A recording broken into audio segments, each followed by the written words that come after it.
El velo que ahoga. La noche en que todo cambió empezó como un sueño hecho realidad.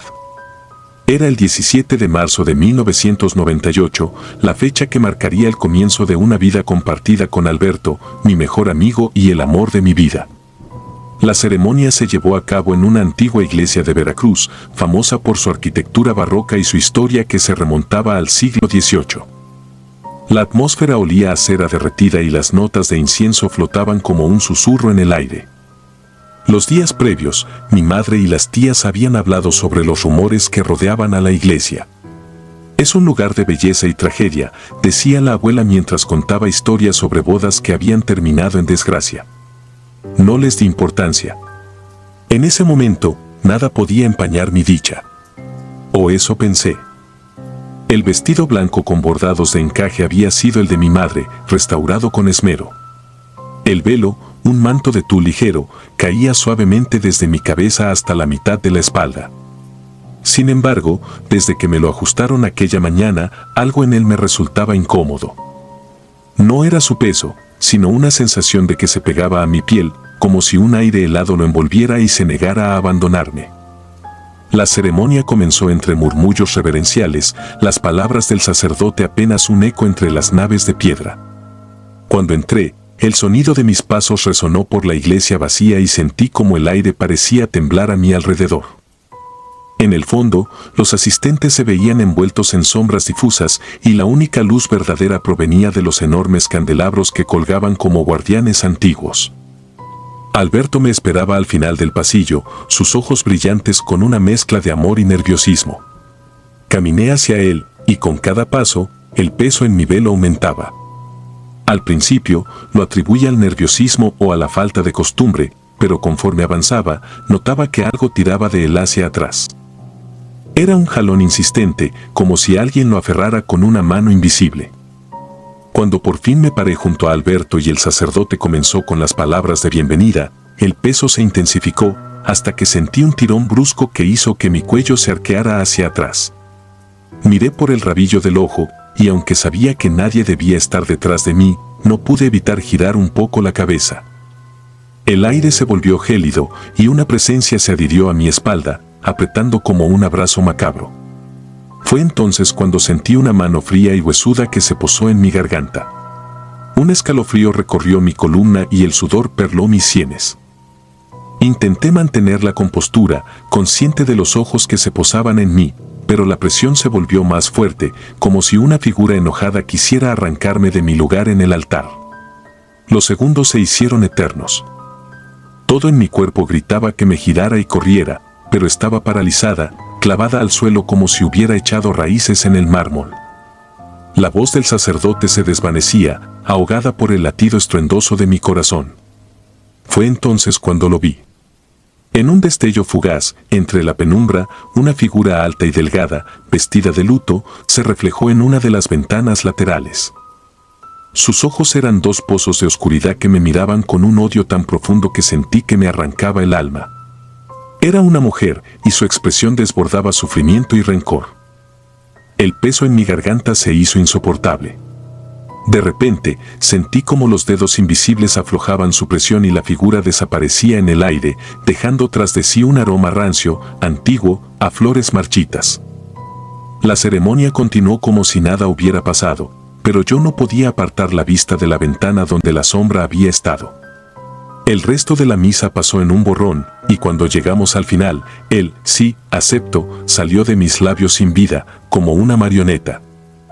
Durante la recepción, las cosas no mejoraron. Las luces parpadeaban a intervalos extraños, y los invitados parecían tensos, intercambiando miradas nerviosas cada vez que una ráfaga de aire helado se colaba en la sala. Las flores de los centros de mesa, frescas al comienzo de la noche, empezaron a marchitarse como si el tiempo las hubiera devorado en un instante. Cuando llegó el momento de la primera danza, Alberto me tomó de la mano, pero el tacto cálido que solía confortarme se sintió distante, casi etéreo. Comenzamos a movernos al compás de la música, y de repente, noté que mi velo, que había sido retirado para la fiesta, comenzaba a deslizarse por mi espalda como si alguien lo empujara desde detrás. Lo ignoré, achacándolo al movimiento, pero pronto el peso se convirtió en un tirón inconfundible. Lo jalé con un movimiento rápido y Alberto se detuvo, mirándome con preocupación. ¿Estás bien?, preguntó, su voz apenas un susurro entre la música y el murmullo de los invitados. Asentí, incapaz de articular palabra. Pero sabía que algo me observaba, una presencia que había venido a reclamar lo que creía suyo. Cuando la música terminó, me aparté de la pista y me refugié en el baño. La luz parpadeaba con un zumbido molesto y el reflejo en el espejo me devolvía una imagen pálida, con los ojos desorbitados y la respiración entrecortada. Mientras trataba de recuperar la compostura, el silencio fue roto por un sonido que heló mi sangre, un sollozo bajo y desgarrador que resonaba desde una de las cabinas. No estaba sola. Quise salir corriendo, pero mis piernas no respondían. El sollozo se convirtió en una risa aguda y burlesca, que fue apagándose hasta que lo único que quedó fue un leve susurro. No debiste venir aquí. El aire se volvió tan denso que cada inhalación era como aspirar humo. Algo me acarició la espalda y me giré bruscamente, sin encontrar nada más que el vacío. Pero en el espejo, vi claramente una huella, la marca de una mano en el velo que colgaba sobre mi hombro, impresa en sudor y algo más oscuro, tal vez sangre. Aquella noche terminó de una forma que nunca podré explicar sin que me miren con escepticismo o lástima. A partir de entonces, el velo fue guardado, jamás tocado de nuevo. Alberto y yo nos mudamos, buscando olvidar, pero los susurros y las miradas que sentía en la oscuridad me siguieron por meses. Mi abuela, al enterarse, solo pudo sacudir la cabeza y murmurar que algunas bodas no están destinadas a terminar bien. Nunca entendí qué significaban sus palabras hasta que investigué más sobre la iglesia y su historia. Supe que, décadas atrás, una novia había sido abandonada en el altar y se había ahorcado con su propio velo en la misma sacristía donde yo había sentido aquella presencia. Desde entonces, decían, ninguna novia salía de ese lugar sin que ella tratara de arrastrarla con ella. La boda. La boda de mi primo Esteban fue un evento que toda la familia esperó con ansias. Se celebraría en una hacienda que databa de la época colonial, una joya arquitectónica en los alrededores de Morelia, México. La casona, con sus muros gruesos y patios adornados con bugambilias y fuentes antiguas, emanaba una belleza casi etérea, pero había algo en el aire que me inquietaba desde el momento en que llegamos.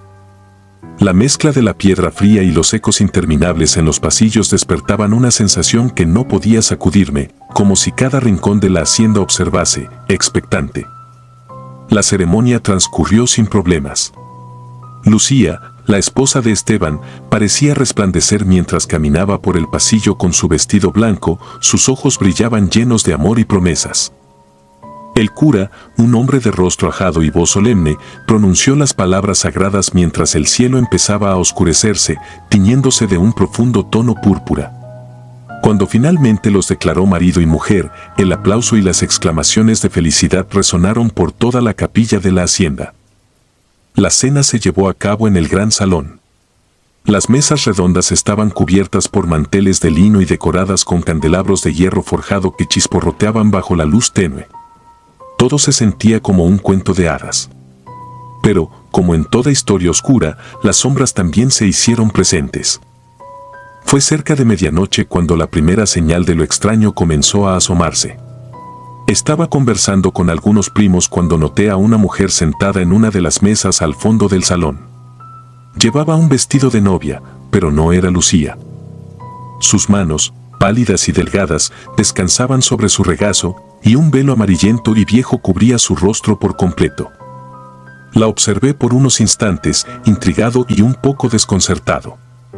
No podía recordar haberla visto antes ni haberla presentado en la ceremonia. La música y las risas envolvían el salón, y me pregunté si tal vez era una invitada de la familia de Lucía que había decidido vestirse de manera peculiar. Pero algo en la postura de la mujer, inmóvil y rígida, me provocó un escalofrío que me recorrió la espalda. Pasaron los minutos y la incómoda presencia de aquella figura se hizo más evidente para otros invitados. Escuché a algunos murmurar, señalando con disimulo en su dirección. Nadie parecía atreverse a acercarse. Fue entonces cuando la vi levantar la cabeza lentamente y girarla en mi dirección. Aunque el velo aún cubría su rostro, sentí que sus ojos, ocultos en la penumbra, se encontraban con los míos. Mi respiración se volvió errática, mi corazón comenzó a latir con una violencia que no podía controlar. Los murmullos se convirtieron en un murmullo más fuerte y nervioso. Mi madre se me acercó, poniéndome una mano en el brazo. Sus dedos temblaban. ¿Quién es ella?, me preguntó en voz baja, incapaz de apartar la vista de la figura inmóvil.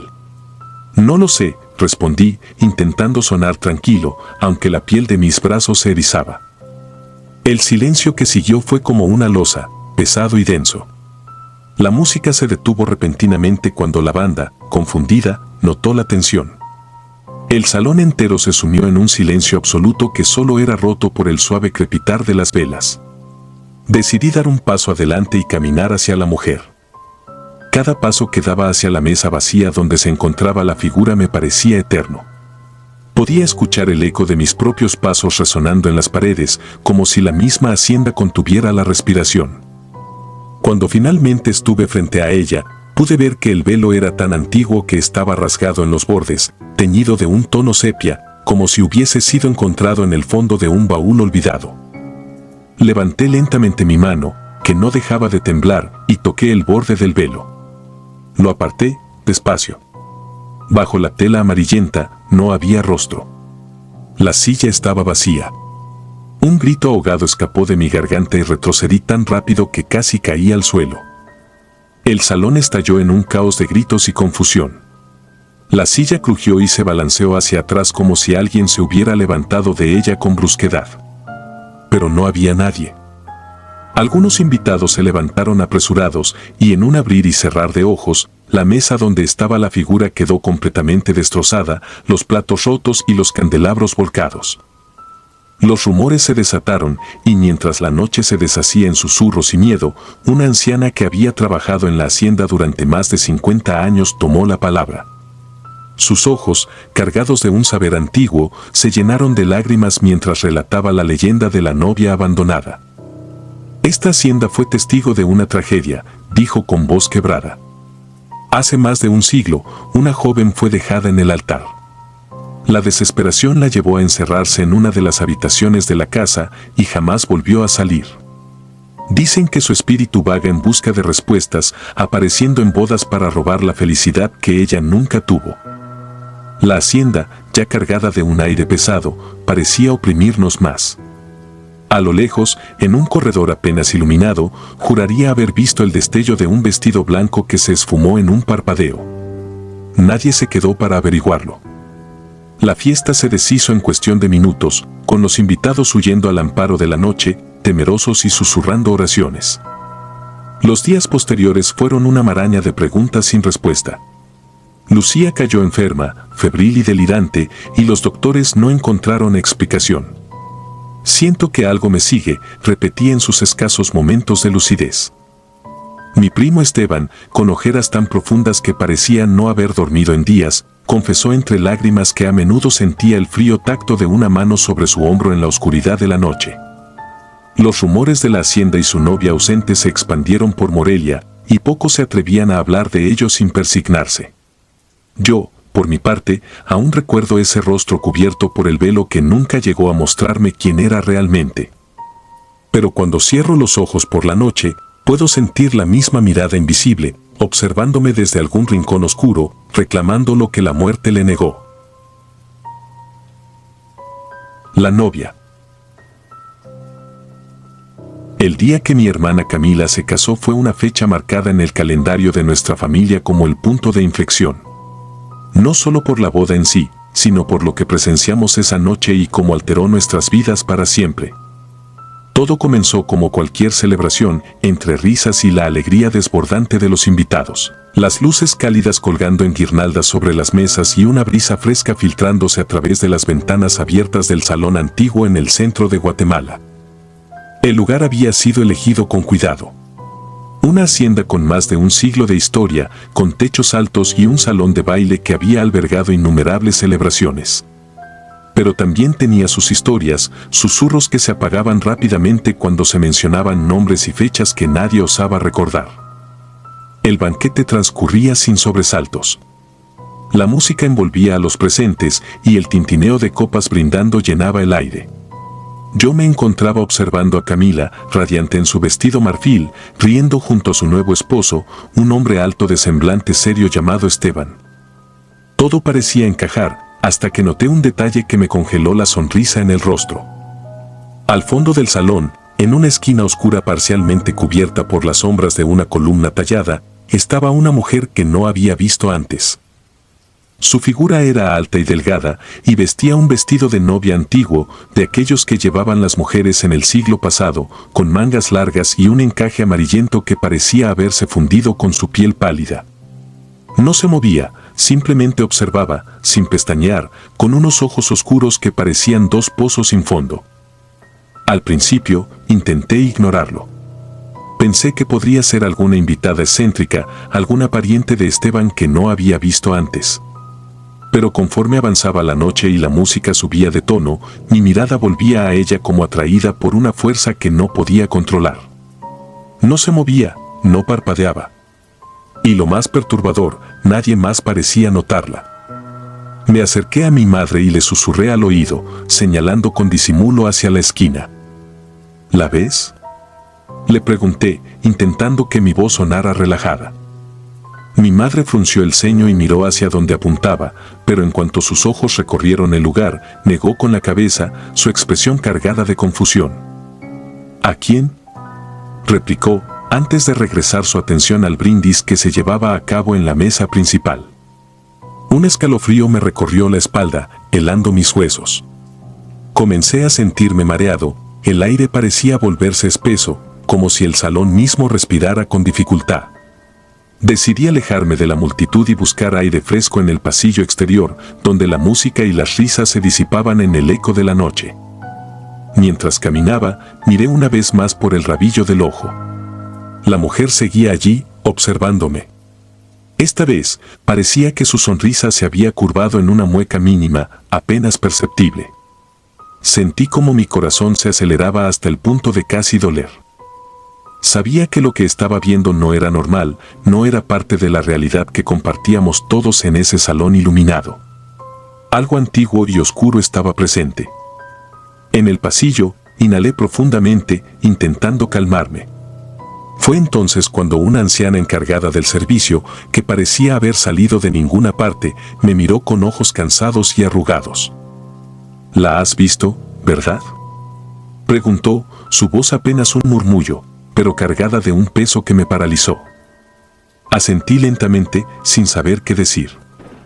Cuando ella aparece, algo malo está por suceder, continuó, y en sus palabras había más certeza que temor.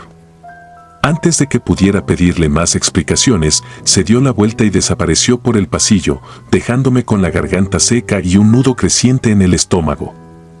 Regresé al salón con el paso tembloroso, buscando la confirmación de que lo que había visto no era producto de mi imaginación. Y entonces lo vi, el vestido blanco, la mujer de pie en la misma esquina, pero esta vez sus ojos estaban fijos en Camila y su expresión parecía entre el dolor y la compasión, como si fuera un testigo impotente de lo que estaba por ocurrir. El reloj marcaba la medianoche cuando un grito rompió la música y el murmullo de las conversaciones. Todo el salón quedó en un silencio súbito y antinatural. Me giré y vi a Esteban, desplomado en el suelo, su rostro una máscara de terror. Los invitados corrieron hacia él, algunos gritaban órdenes, otros simplemente observaban con horror.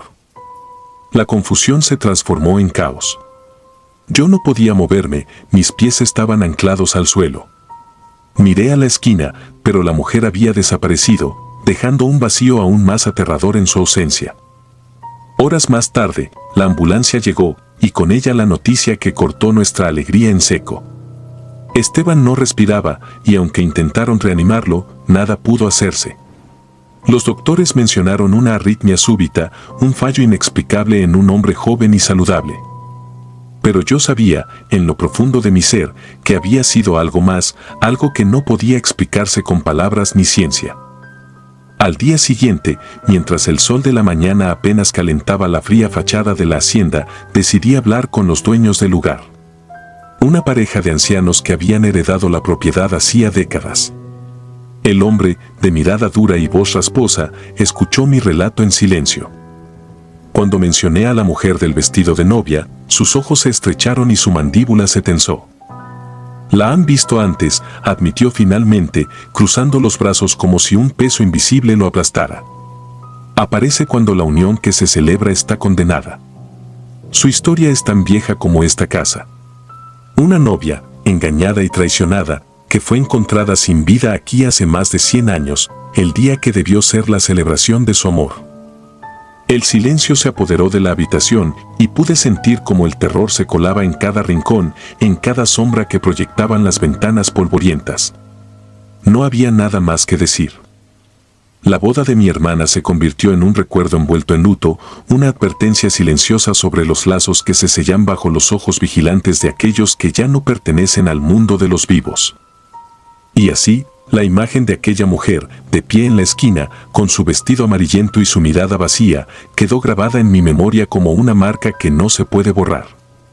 Cada vez que cierro los ojos, la veo, esperando, vigilante, recordándome que el amor y la muerte comparten más que promesas en el umbral de lo desconocido.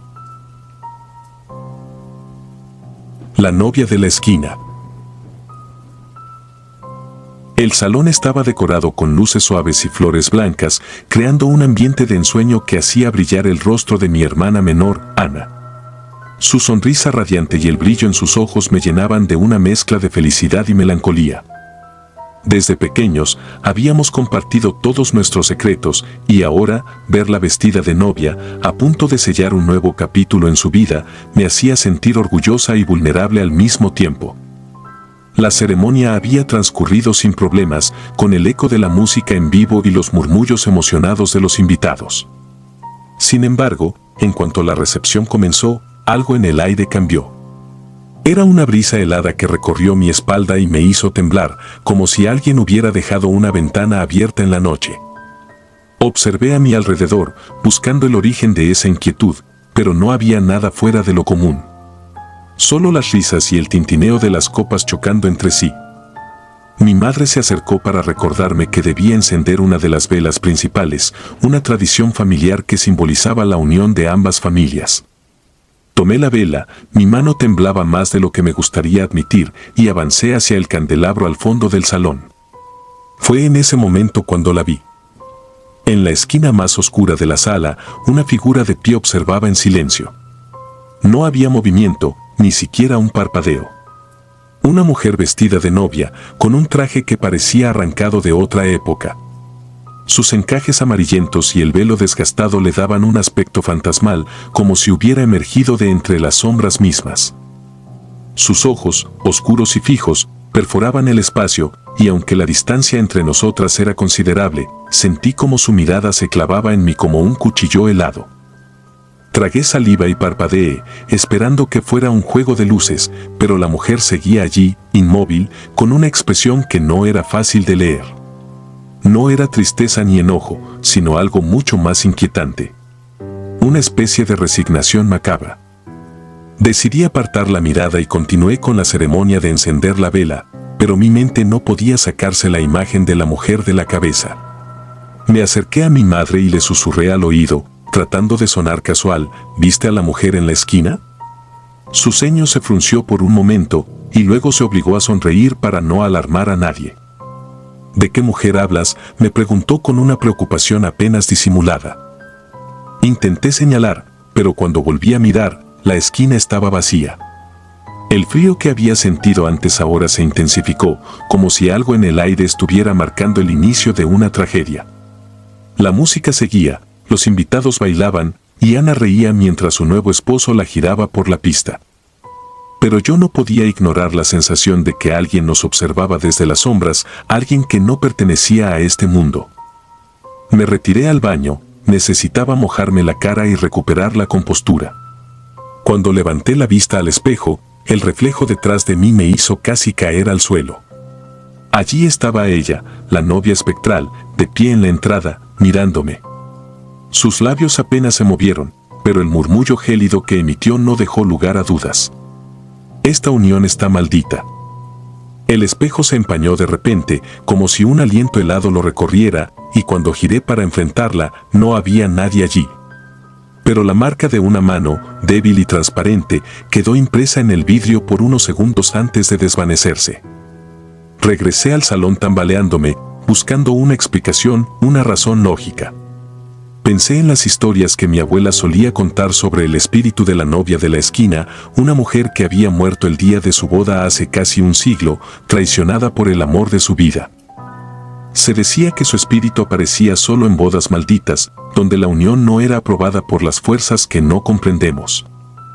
Cuando finalmente encontré a uno de los dueños del lugar, un anciano de ojos cansados, lo jalé del brazo, suplicando respuestas. La he visto, le dije, y mis palabras apenas fueron un susurro. Sus ojos se abrieron como platos, y una sombra de miedo cruzó su rostro. La novia de la esquina, murmuró, sin necesidad de más explicaciones. Si ha aparecido, no es buen augurio. Deben detener la boda antes de que sea tarde. El terror se apoderó de mí, pero cuando intenté acercarme a Ana, ya era demasiado tarde. Las luces del salón parpadearon violentamente y un estruendo hizo que todos se congelaran. El gran candelabro sobre la pista se balanceaba como si una fuerza invisible lo empujara. Y entonces, en un parpadeo, cayó. El grito de Ana resonó en mis oídos como un eco eterno. La multitud se dispersó, algunos corrieron, otros intentaron ayudar. Pero en medio del caos, la vi de nuevo. La novia del vestido antiguo, de pie entre las sombras, con esa expresión inmutable de tragedia. Solo que esta vez, su mirada se cruzó con la de Ana, y un brillo de comprensión y miedo absoluto se reflejó en los ojos de mi hermana. Cuando lograron sacar a Ana de entre los escombros, su respiración era débil y el pánico se había apoderado de sus rasgos. Ella me habló, murmuró antes de perder el conocimiento, palabras que pocos oyeron, pero que retumbaron en mi mente como una sentencia. Me dijo que él no es quien parece ser. El esposo, que hasta entonces había estado a su lado, se alejó de repente, sin poder disimular la palidez en su rostro. Algo en sus movimientos, una rigidez forzada, me hizo notar lo que hasta entonces había ignorado. Miré sus manos, que temblaban levemente, y la forma en que evitaba mirarnos a los ojos. Días después, cuando Ana despertó en el hospital, descubrimos que su esposo había desaparecido sin dejar rastro. La policía investigó, y lo que encontraron dejó al pueblo sumido en el horror. No era quien decía ser. Había cambiado de identidad después de huir de otra ciudad, dejando tras de sí una serie de delitos y una historia envuelta en engaños y promesas rotas. Ana no volvió a casarse, y el salón fue cerrado poco tiempo después, bajo la sospecha de ser un lugar maldito. A veces, en sueños, vuelvo a ver a la mujer de la esquina, con su vestido viejo y sus ojos que parecen contener siglos de penas. Y aunque despierto temblando, hay algo que entiendo ahora: no todos los fantasmas buscan hacer daño. Algunos solo intentan advertirnos, por mucho que preferiríamos no escuchar. Las campanas de muerte. Había una penumbra sofocante en la iglesia de San Sebastián de las Flores, una parroquia antigua encaramada en las montañas de Oaxaca. Mi primo Javier y su novia Marta, resplandecientes en sus atuendos nupciales, irradiaban una felicidad tan palpable que cualquiera habría jurado que su unión estaba bendecida por los mismos ángeles. Era una tarde gris, con nubes cargadas que parecían anticipar una tormenta, pero nadie se preocupaba. Estábamos allí para celebrar. La iglesia misma era una estructura imponente, con piedras talladas hace siglos por manos que ahora solo existían en la memoria de la tierra. Los vitrales dejaban pasar una luz descolorida que caía sobre los bancos de madera, donde nos sentábamos decenas de familiares y amigos, algunos cuchicheando, otros moviéndose inquietos. Todo parecía normal, hasta que noté algo: el aire se volvió denso, casi tangible, como si estuviéramos sumergidos en agua estancada. La ceremonia transcurrió entre murmullos y oraciones, los ecos de las palabras del sacerdote resonaban, atenuados por una sensación que no podía definir. Entonces, justo cuando el sacerdote alzó las manos para bendecir a los recién casados, un sonido profundo y retumbante cortó el aire. Las campanas. Pero no eran las campanas festivas que deberían sonar en una boda. No, eran campanas fúnebres, pesadas y sombrías, que hacían temblar las vigas del techo. La reacción fue inmediata. Algunos asistentes se levantaron confundidos, sus ojos buscando respuestas en los rostros de los demás. Yo sentí un escalofrío recorrerme la espalda, la piel erizándose como si una corriente eléctrica invisible me hubiese tocado. Las campanas continuaban y el sonido era tan extraño, tan antiguo, que parecía provenir del mismo infierno. El sacerdote, sorprendido, titubeó antes de dar un paso atrás. Javier y Marta se miraron, el miedo empañando su alegría. Intenté mantener la compostura, pero algo en mí se rompió cuando vi al sacristán, un hombre de edad avanzada que conocía la iglesia como la palma de su mano, cruzar el altar con una expresión que solo podría describir como terror puro. Alguien gritó. Fue una mujer en la última fila, cuya cara había adquirido un tono ceniciento. «Miren la puerta», dijo, y todos volteamos al unísono. Las enormes puertas de madera oscura, que siempre chirriaban al abrirse, se movían lentamente por sí solas, como empujadas por una mano invisible. No había viento, ni una corriente que pudiera explicarlo. Y cuando finalmente se abrieron del todo, la penumbra exterior se coló, cubriendo la nave como un sudario. Los murmullos se convirtieron en gritos de pánico cuando un murmullo lejano comenzó a escucharse. Era un susurro colectivo, como si cientos de voces repitieran una letanía incomprensible. Todo en mí me decía que corriera, que huyera de aquel lugar, pero mis piernas estaban clavadas al suelo, la sangre en mis venas corriendo fría. «Nadie salga de la iglesia», dijo el sacerdote, aunque su voz temblaba y sus ojos se movían rápido, buscando algo o alguien. La desesperación en su voz nos hizo retroceder a nuestros asientos, aunque el instinto nos gritaba lo contrario. Entonces, un sonido seco, como un golpe, rompió la tensión. Una figura cayó desde el coro, estrellándose contra el altar. Era Carlos, un joven del pueblo que ayudaba en la iglesia. Sus ojos estaban abiertos, pero no había luz en ellos, su cuello estaba torcido en un ángulo imposible. Nadie podía respirar. Las campanas cesaron de golpe y un silencio sepulcral se apoderó del lugar, tan espeso que cada latido de mi corazón resonaba en mis oídos como un tambor. Mi primo Javier, que se había acercado a Marta, la tomó de la mano. Sus labios se movieron como si rezara, pero sus ojos solo reflejaban el vacío. Entonces vi algo que nunca olvidaré, una sombra se deslizó detrás de ellos, moviéndose de manera antinatural. Su silueta era como un retazo de oscuridad líquida. No había nada humano en ella. La sombra se detuvo, y por un momento el tiempo pareció congelarse. Todos la vimos, todos la sentimos. Era como si la iglesia misma estuviera reteniendo el aliento. Marta emitió un suspiro que se transformó en un grito desgarrador cuando la sombra se lanzó sobre ella, envolviéndola en un abrazo frío y sofocante. Javier intentó apartarla, pero sus manos traspasaron el vacío, inútiles. El pánico se desató. La gente corría hacia las salidas, tropezando entre sí, algunos llorando, otros lanzando plegarias incoherentes. Pero las puertas no cedían, por más que las empujaran.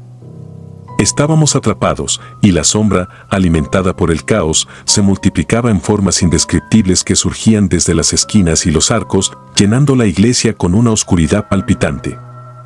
Me arrojé al suelo, protegiendo mi cabeza con las manos. Podía escuchar los latidos de mi corazón como tambores en mis sienes, y los gritos de los demás se mezclaban con un zumbido profundo que venía desde el fondo de la iglesia, un sonido que parecía reír, burlarse de nuestro miedo. Cuando me atreví a levantar la vista, la sombra había desaparecido y Marta yacía en el suelo, inmóvil. Javier, arrodillado a su lado, lloraba, sus manos cubiertas de una sustancia negra y viscosa. A su alrededor, el resto de los asistentes se encogían, temblando, algunos inconscientes. Nadie se movía. Nadie se atrevía a pronunciar palabra. El sacristán, con una voz apenas audible, finalmente rompió el silencio. Estas campanas, hace décadas que no sonaban. Solo lo hacían cuando alguien moría aquí. El aire se volvió más ligero de repente y las puertas finalmente cedieron, dejando entrar la luz pálida de la tarde. La gente comenzó a salir tambaleándose, sin mirar atrás, susurrando historias que nadie creería. Pero yo, con el rostro empapado de sudor y lágrimas, sabía que algo más había muerto en esa iglesia. Algo que no se podía explicar, algo que se quedaría allí, en las sombras, esperando la próxima ceremonia. Si disfrutas de los relatos, te invitamos a apoyarnos con un like y un comentario, ya que eso nos ayuda muchísimo. Además, si aún no estás suscrito o suscrita, te animamos a formar parte de la comunidad del terror. Muchas gracias por escucharnos y por tu apoyo.